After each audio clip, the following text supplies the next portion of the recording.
បងប្អូនអរគ្នាសួស្តីបងប្អូនអរគ្នាសួស្តីបងប្អូនអរគ្នាខ្ញុំ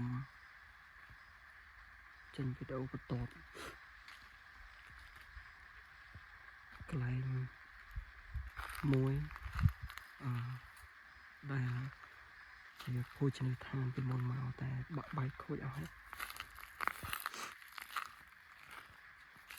ខូចចោលអស់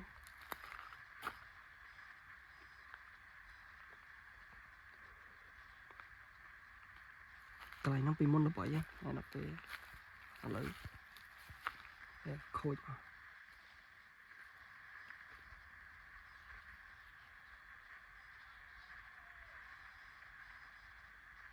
សលេងហ្នឹង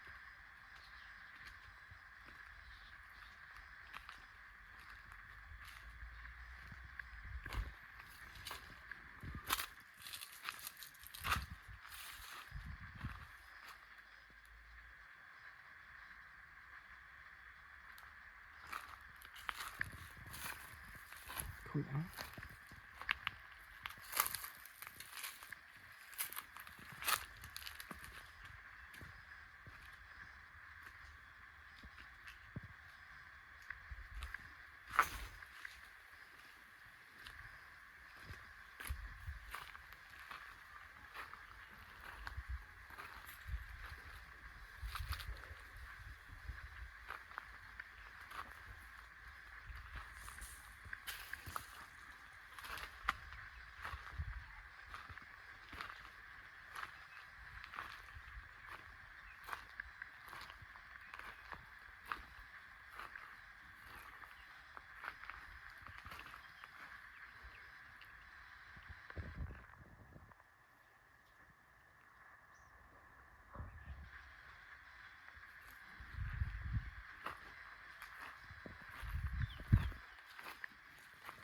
ហើយបងប្អូន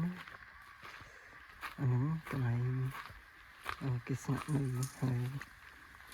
ក៏ជាកន្លែងភោជនីយដ្ឋានគេដែរតែវាខូចអស់ទៅគេបិទទុកចោលចាប់ថតឲ្យបងប្អូនបានមើលកន្លែងនេះមើលទៅវាគួរខ្លាចហើយហ្នឹងបងប្អូនបានដឹងអញ្ចឹងមួយរយៈហ្នឹងខ្ញុំអត់ធ្វើវីដេអូទេដោយសារអត់សូវស្រួលខ្លួនអញ្ចឹងវាបាក់ដែរចង់ជាស្វ័យបងប្អូនដែរខ្ញុំនឹងព្យាយាមធ្វើទៅតាមលទ្ធភាពដែលអាចធ្វើបានអញ្ចឹង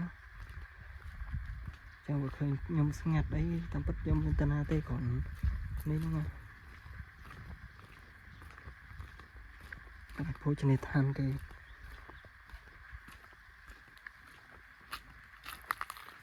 ឃើញ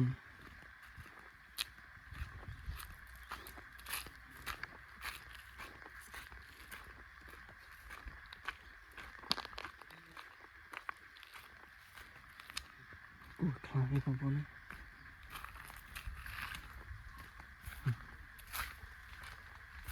ពីរជាន់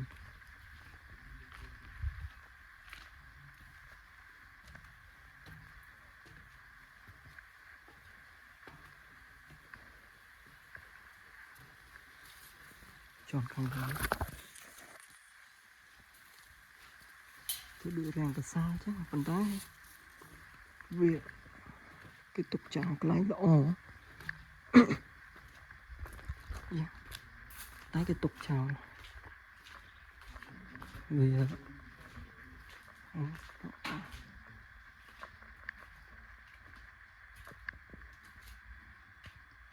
បាក់បែកខ្លួនអស់ដល់កង់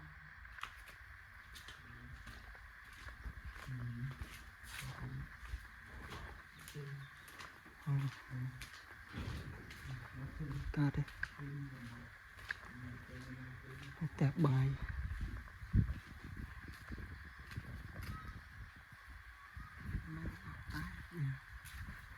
ខូច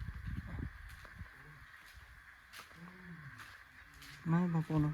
វីដេអូមានតែប៉ុណ្ណឹងអញ្ចឹង